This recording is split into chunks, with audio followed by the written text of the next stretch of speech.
Good to see you, Zach. First of all, how are you and the rest of the lads doing out there?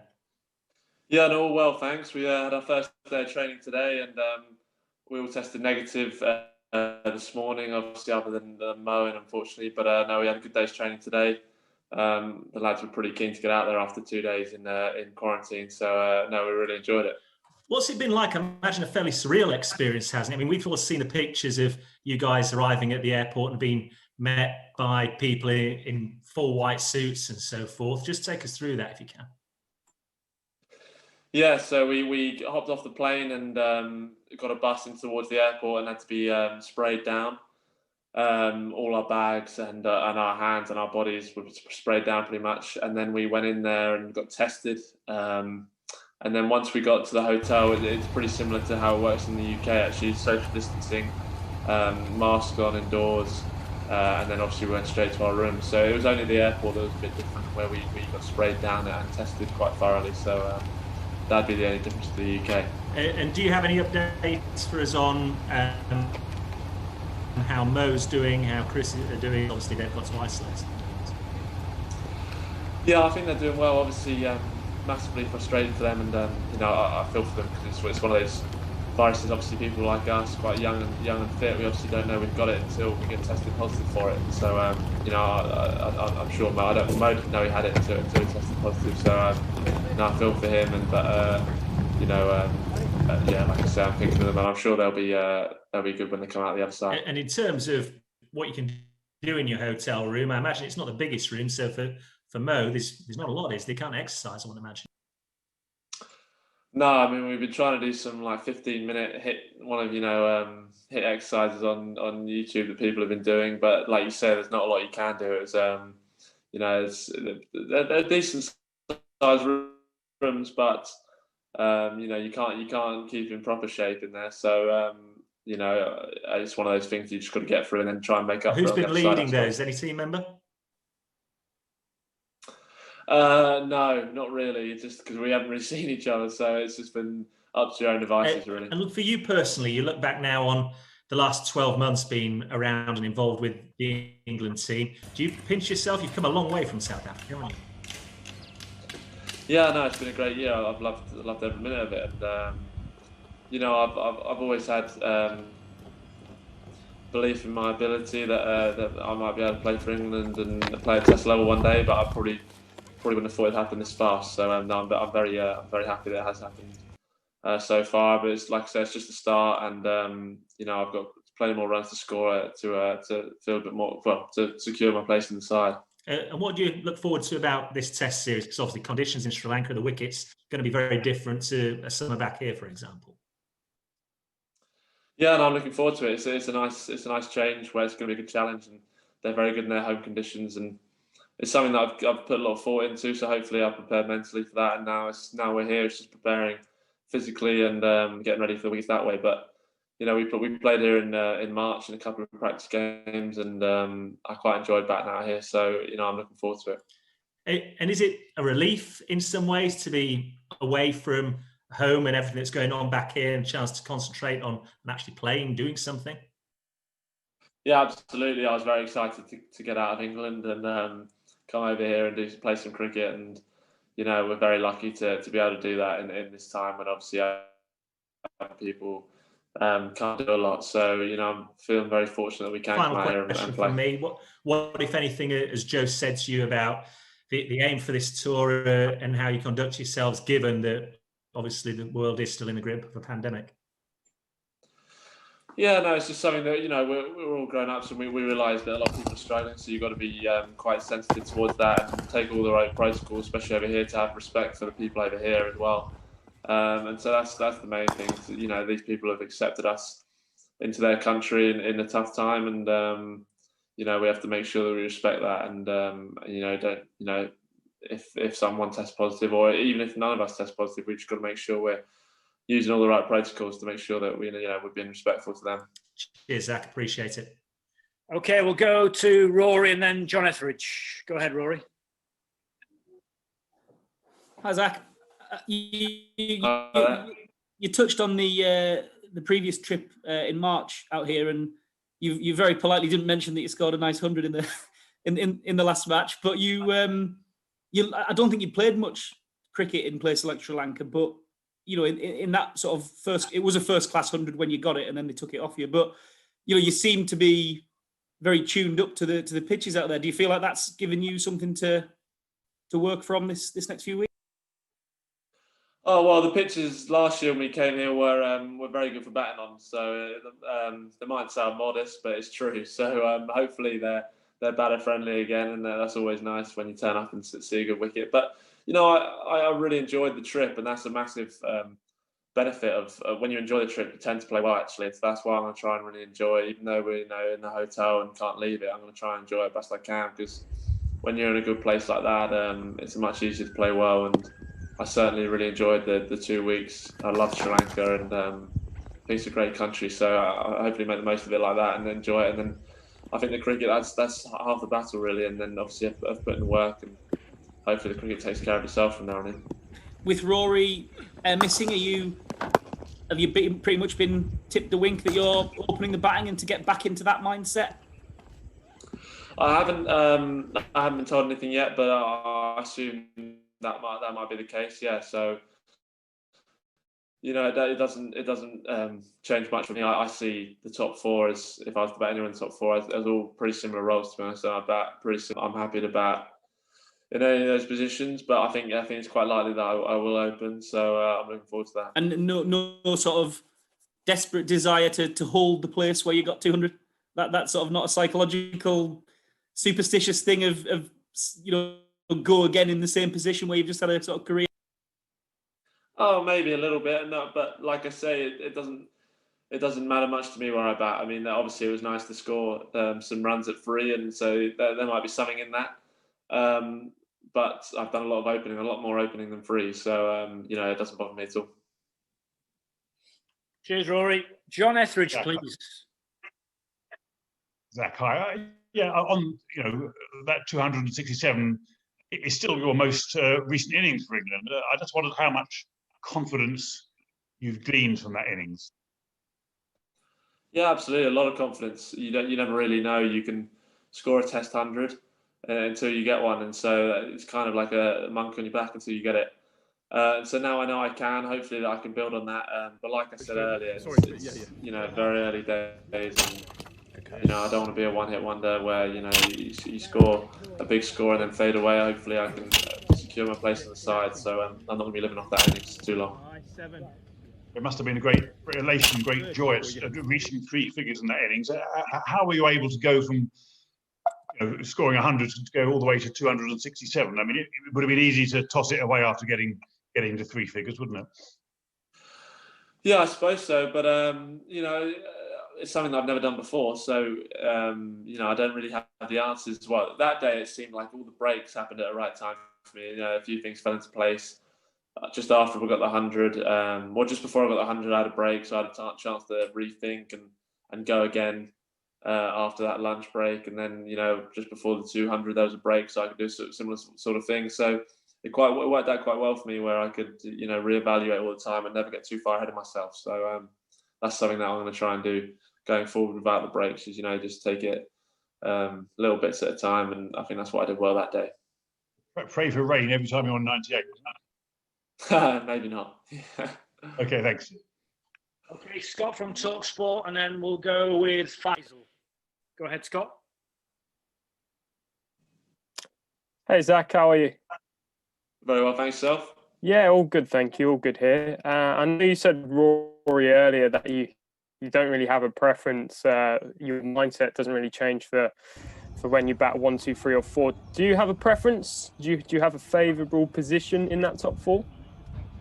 Yeah, I would say 3 is my favourite position. When I was young, I always wanted to bat 3, and all my heroes batted 3, and then obviously I got a good score at 3. So I quite like the way that worked, where I had a little chance to think about the innings before I went in. It's something that I hadn't done in a while. Obviously, I haven't done a lot of opening, and I really enjoyed that. But like I say, it means a lot to play for England, and if they want me to bat open, then I'll open. If they want me to bat 6, I'll bat 6. And if I get a choice, then maybe I'd bat 3. But yeah. And you've been in this Test side for around a year, 18 months now. How much of a benefit has it for you been having the likes of Ollie Pope, Sam Curran, and now in this squad here, you see Dan Lawrence, people of a similar age to you? Yeah, no, it's really good. I mean, it made it very easy for me when I first came in to have those young people around, or people who I played a lot of cricket with growing up. So that made the start easier, which is one of the hardest things coming into the environment.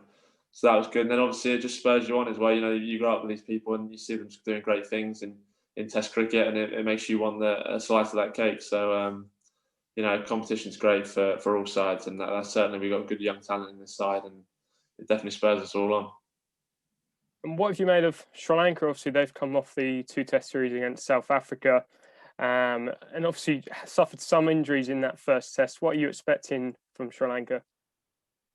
Look, they're very exciting in their own conditions. We, you know, definitely won't be taking anything for granted with them. We're going to have to play well to beat them.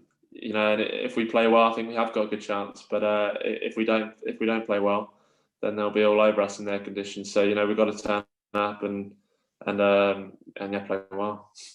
Finally, from me, I mentioned the injuries that Sri Lanka had in the first Test. There was an argument that Mickey Arthur said that there could be injury substitutes during the COVID time because teams have so little time to prepare for Test matches. Would you welcome having injury substitutes in Test cricket?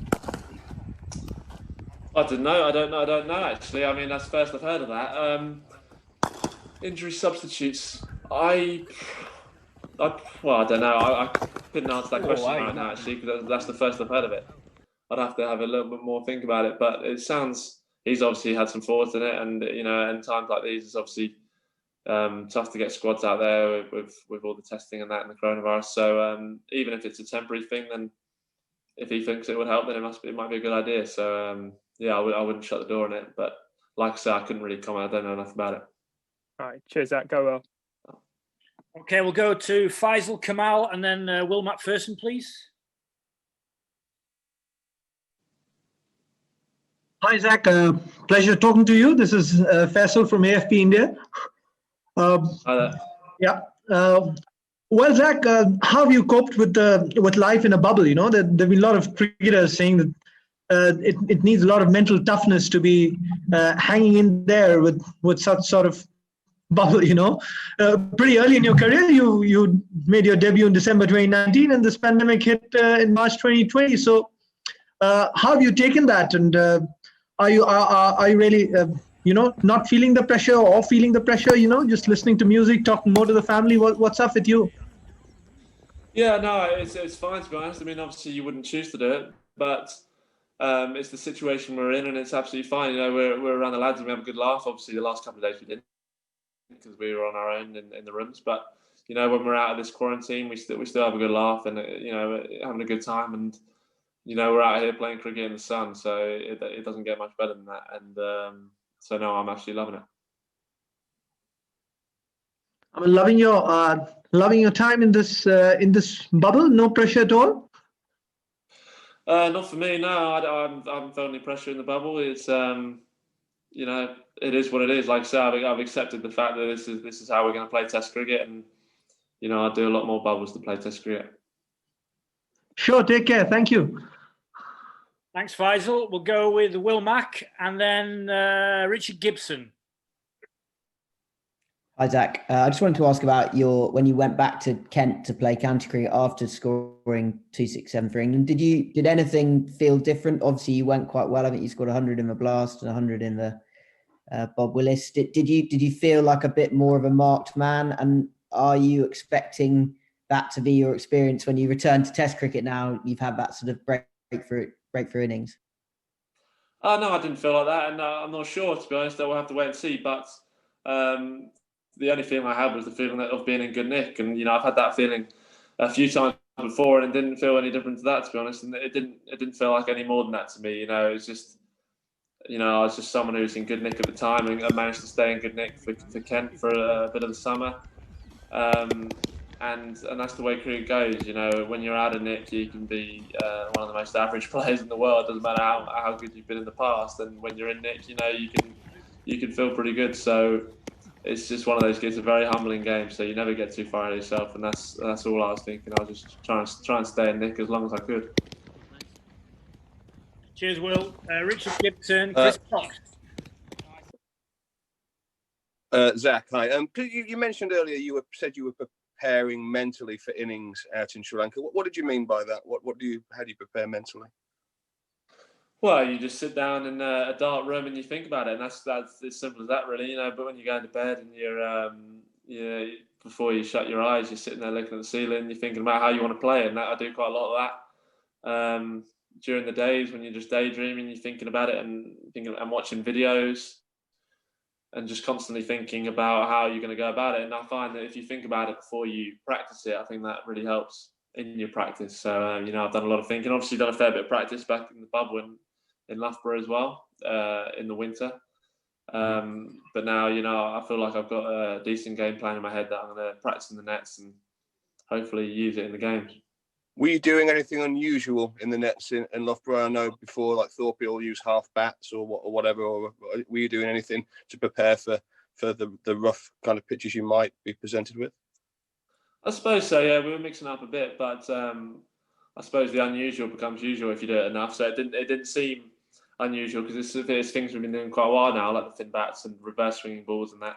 So I suppose yeah, we were doing some unusual bits because the cricket's, like you said, like it's been said before, is very different over here and compared to England. So I feel like you have to adapt to that and be quite unusual with it. It's part of the adapting, getting prepared for maybe facing a spinner as an opening bowler, as an opening batsman, which is, of course, unusual in first-class cricket for an English cricketer. Yeah, absolutely. And I've thought about that a lot and how that's going to play, and I try to practice that in the nets today, and we'll continue to do that in the lead up, because obviously that is completely different to playing a spinner with 50 O's in. So it's something that I'm going to try and make sure I'm on top of before the first game. Thank you. Okay, Stocksy, and then we'll finish with Dean. Hi, Zach. You mentioned earlier how tough a proposition Sri Lanka will be in their home conditions. I just wondered how important it would be for the team's confidence to win the series out there, especially with the India series coming straight afterwards. Yeah, massively important. Any series win in the subcontinent is a great win, and obviously we need the wins in the Test Championship to get to the final at Lords. So a winning series here is very important. It's not even the fact that it's a build-up for India. Obviously, it is a build-up for India, but we've got to take Sri Lanka first. And if we don't win that, then we're going to be struggling to get to Lords in the summer in England. So we have to win over here if we want to do that, I reckon. And all our attention is on Sri Lanka at the moment. And then hopefully we get some experience from that, and it can help us in India as well. But certainly all my attention is going to be on Sri Lanka, and we can think about India a bit down the line. And Dean, go ahead. Zach.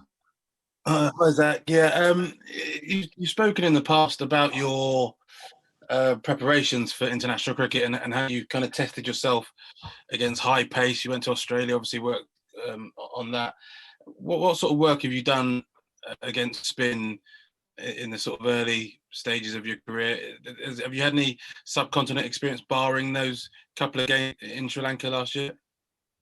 Yeah, I've been to India twice on Kent Academy trips, and Sri Lanka once before on an academy trip, and then obviously Sri Lanka in March. So quite a bit of work done on that, and it's mainly, I think, that it's working on your defence. Actually, it's something that because the ball doesn't spin as much in England and spins a bit differently, our defences aren't quite as tight as maybe they need to be naturally, and I think that's something that we need to work on in order to build that into our game. So, that's mainly one of the main things I've been working on throughout my career when I've gone abroad.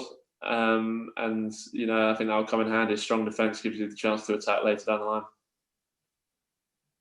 And when you look back on, obviously, that innings against Pakistan, a lot of attention was on the Pakistan pace attack that was pretty taxing, but also you faced a couple of high-quality spinners there. Do you take some encouragement as well from the way that you played them, even though it was English conditions, but still, Yasir Shah, a hugely experienced test bowler.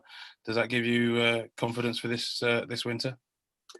Yeah, it certainly does. Like you say, he's a great bowler, and I managed to play him quite well, and that gave me quite a bit of confidence. And you know, all the spinners I find are slightly different, but in some ways they're quite similar as well.